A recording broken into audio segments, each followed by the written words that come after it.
operations, HP, and digital. For the past 15 years, John has focused on innovation and technology startups, including 8 years at the renowned former RCA Labs, recast as Sarnoff Corp. In 1987. For the past 3 years, John splits his time between First State Innovation and his own consulting firm, IITERATE Ventures. So, let's welcome John.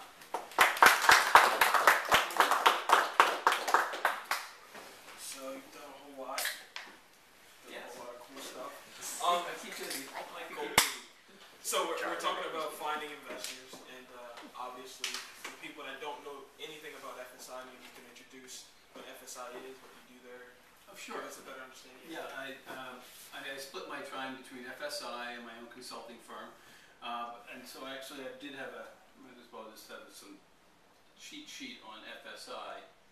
Like, what is First State? Those of you who haven't heard of First State Innovation, it was formed 5, 6, 7 years ago. Ernie Anastasis pulled together a lot of the business leaders of the state. Because of the Kaufman-sponsored study, the Council of Competitiveness, Delaware ranked dead last in startups. And so this group of business leaders went to the state and said, "We've got to fix this. This is, a travesty, and it's got to come from state funding, like Maryland, PA, and a lot of the other states."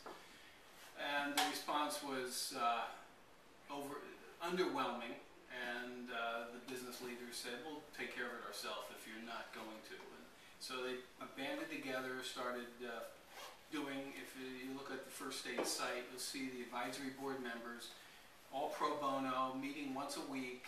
They're committed to launching startups, funding startups, advancing the entrepreneurial ecosystem. So that's pretty much what it is, and what I do for them. So I've been engaged now for 3 years to basically run around the state and also the region, but that would be a 10-day-a-week job. But just staying up at Delaware alone is tough enough, and to find the startup CEOs who want to get funded, who want to meet angels, and that's one big piece of work. Another piece of work is organizing a quarterly venue. We do an entrepreneur showcase. We also will do angel-only events if companies are really getting some traction. The company that Jay McGuez's we had done as a couple of event for them a couple of years ago. So we basically will hold events. So we don't have to hold, we got a whole bunch of questions and stuff because we got a relatively small group here. And as always, if you guys got anything, any questions or anything like that, just chime right in. Cut me and Steve off, it's okay. So thinking about investors, there's angels, there's these guys, there's those guys, there's private, could you give maybe a better understanding of who gives what and what's the difference between all these types of investors? Okay, sure. I might have another, let me just, I guess the most common one is there's a difference between, I think I want to go to angels versus VCs. There it is. So a lot of folks come to me and say, "Can you help me get funded?" Right? And so the absolute key to getting funded is to not need their money. It's just a brutal environment, and you have to not need their money. And the counterintuitive thing is the ones who do not need their money are the ones who investors chase after. So you really do want to figure out how to not need their money, get some traction, do extreme bootstrapping. And these kinds of folks then start to pursue you. And so who they are. So angel investors are high net worth individuals. Retired execs, maybe they're entrepreneurs who've cashed out, but they're single individuals, and perhaps they've joined a group, and now these groups are becoming much more sophisticated.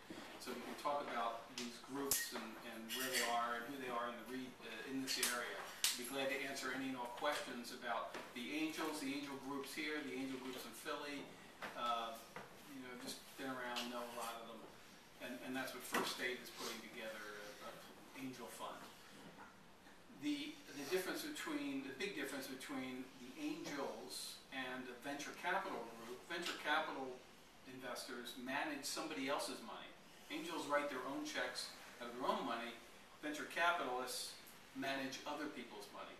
So that level of return and the conservativeness, goes up by an order of magnitude. They have to get a return. They have to produce.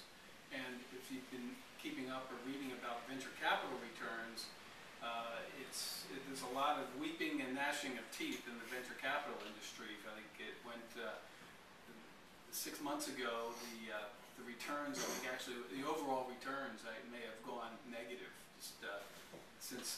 because the bubble in 1999, 2000 caused humongous returns. They look at a 10-year average, and they've been in industry abysmal. So a lot of the venture capital folks, firms are shutting down, closing out. And the rise of angels has been happening. A lot of angel groups, there's over 300 angel groups now nationally. So the angels are filling that void that venture capitalists are leaving. Your chart says it's risk adverse.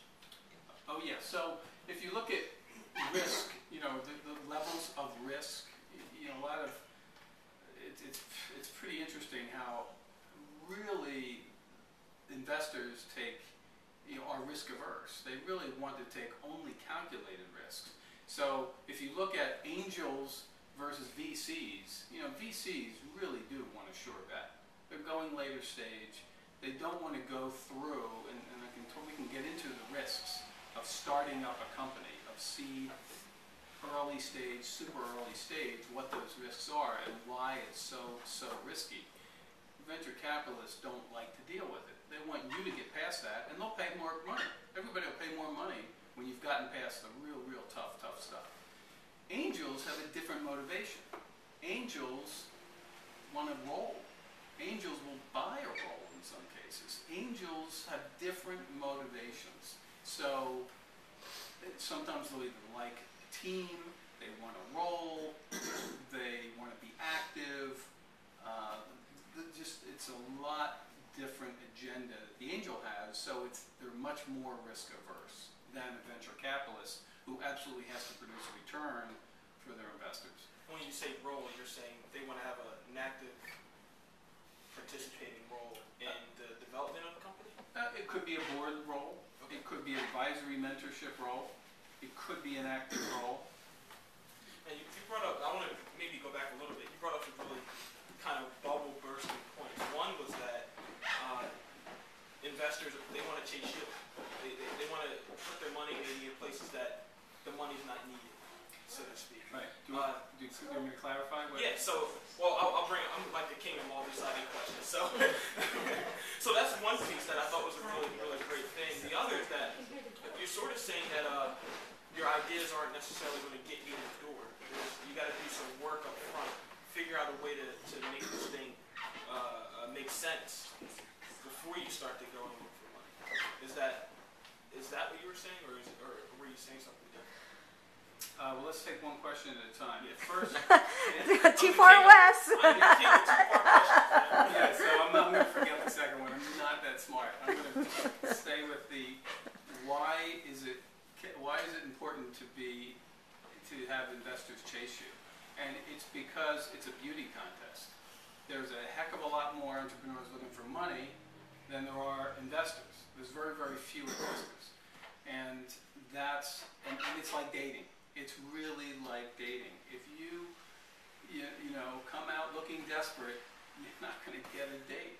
It's very human nature. And if you tell an investor, I am too busy building my company, I'm too busy with my customers, I'm too busy taking money, I don't have time to talk to you.